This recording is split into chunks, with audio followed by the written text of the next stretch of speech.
Hey everyone, it's Greg with Crossing Jordan Ministries, and I feel compelled to make this quick video about some of the things that happened with Hurricane Helene. One of the things that's really captured my attention is there's some kind of a quartz crystal that's up there in the mountains right where this hurricane hit. And I'm going to show you the thing, and I'm going to read part of it to you, and I'm going to show you a few other things that when you start connecting some dots, it raises questions.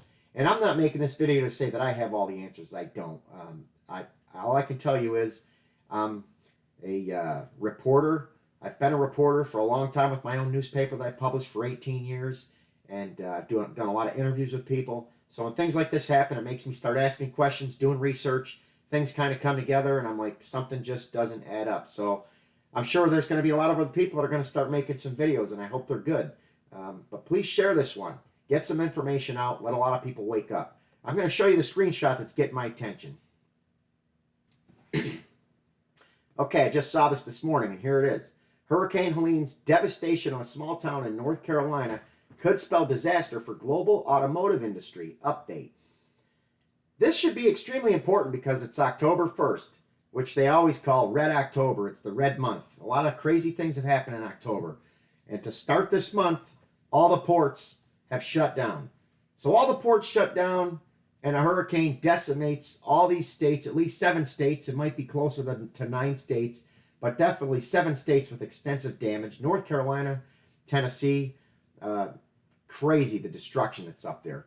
Here, Hurricane Helene left a trail of death and destruction throughout the U.S. Southeast, but the impact of the massive storm may disrupt the automotive industry worldwide for months to come. What are the odds of this happening? That's a good question. Hurricane Helene has had a significant impact on North Carolina, and the Spruce County community has been hit particularly hard. I'm not going to read all that there. I'm going to skip down to get to the important part. You can go on Google and pull up the story if you want.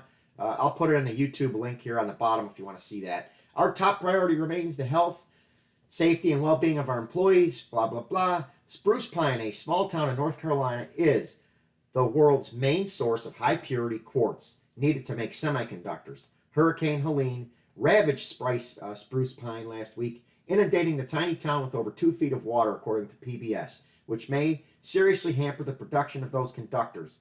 The mining district in the town produces the high-purity quartz used in the production of silicon wafers for semiconductors and solar panels, according to the Raleigh News and Observer. As it turns out, this tiny town, smaller than 5 square miles with just 2,200 total residents, is one of the most important, if not the most important sources of the critical mineral in the world.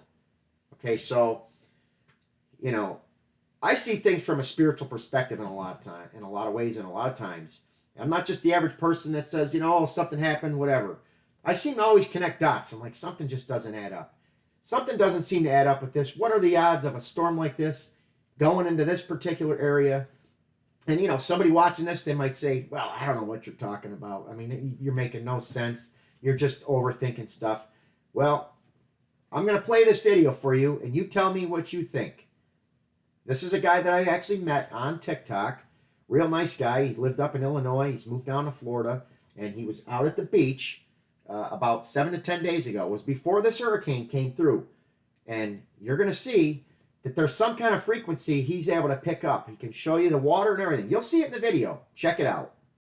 I'm going to try to tread lightly on this one, but about 10 days ago, or a week or so before Hurricane Helene, I did a post on how there was bioluminescence in Siesta Key, Florida. And not only that, but very close to Siesta Key in Anna Maria Island, there were waves that looked like this. And this post talked about how potentially both of those things could be caused from frequency. Sound frequency, that is. And I provided some pretty solid evidence that, well, that may not be 100% what was causing those anomalies. There's a chance that it could be. And I'm not sure if you've seen it, but there are a lot of people, weathermen included, that thought that this path seemed strange, like it was headed right for Tampa and then all of a sudden kind of veered away. And well, I want to show you something. I want to show you this anomaly looking pulse and ring and circle that was captured right near Tampa, but also right near Siesta Key, where I saw the bioluminescence, and right near Anna Maria Island, where there were square waves. So I'm not saying anything, I'm just showing something. And well, you should read this down here too and just hit pause if you want because it's quite interesting. But of course, everything in this video was just my opinion. In fact, it was for entertainment purposes only. I know that this just curved suddenly from natural causes. Entertainment only.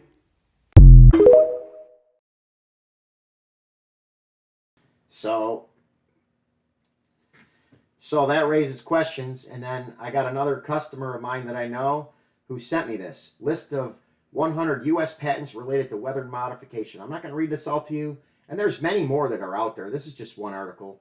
Do some research and look it up. The fact of the matter is, the U.S. government has patented technology on weather modification, and anybody that goes and does any research will find out that America and Russia and China and perhaps other countries all have the ability to screw around with the weather. I mean, I'm just going through this quick enough so you can see it. I'm not going to focus on all that. That's not the point of this whole thing. I wanted to point this out, though. It's possible. Was it a fact? I don't know. I'm not saying it is. So anybody says, oh, he said it and he's lying or whatever. But you know, it all raises questions. If you got spiritual eyes to see and spiritual ears to hear and a mind to perceive and understand, you just see things that the average person and the rest of the world doesn't. And that's kind of what's happening here with this. I'm like, something just doesn't seem to add up. Look at all this. I mean, you could sit here and go through every single one of these things and see that they have messed with the technology. It's crazy. So that's the point of this video. I just wanted people to see what's going on. Hopefully you'll share it and wake some people up and come to a further understanding of what's really happening, and make your own videos if you know more than me. Get this information out. Let's wake people up. And last but not least, before I call it a day, you can go to YouTube and put this guy's name in, Ben Livingston, the father of weaponized weather. Good, better, and different, whether you want to be critical of Prison Planet and InfoWars. This was an interview that he did with this guy many, many years ago.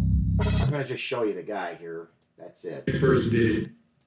Tell me what these clouds are we're looking at. Well, these clouds were located up in the southern part of North Vietnam, and we needed to make rain down on the Ho Chi Minh Trail, Highway 1. But there weren't any real clouds around. There were a number, this was the end of the monsoon season, but there were a number of these small clouds that barely reached the freezing level, and by putting a small amount of silver iodide in there, we got them to collect and start to build. And as they built, we just worked on the largest tower in the group until in a very short time, we had clouds that were... You told me this cloud got 14 inches of Well, this cloud, of course, this is all the same cloud. Both clear tons. So I'm not going to play the whole thing. I just wanted to show you that. This guy is a military guy that said this was going on back in the 1970s, late 60s. So put 2 plus 2 together. You can watch this whole video. You can see what my buddy down there saw at the beach in Florida. You can see what's happened in North Carolina and just start connecting the dots and ask yourself, are we hearing the truth? And if you're not, start figuring out what the heck's really going on. That's the best that we can do. Anyway, thank you for watching.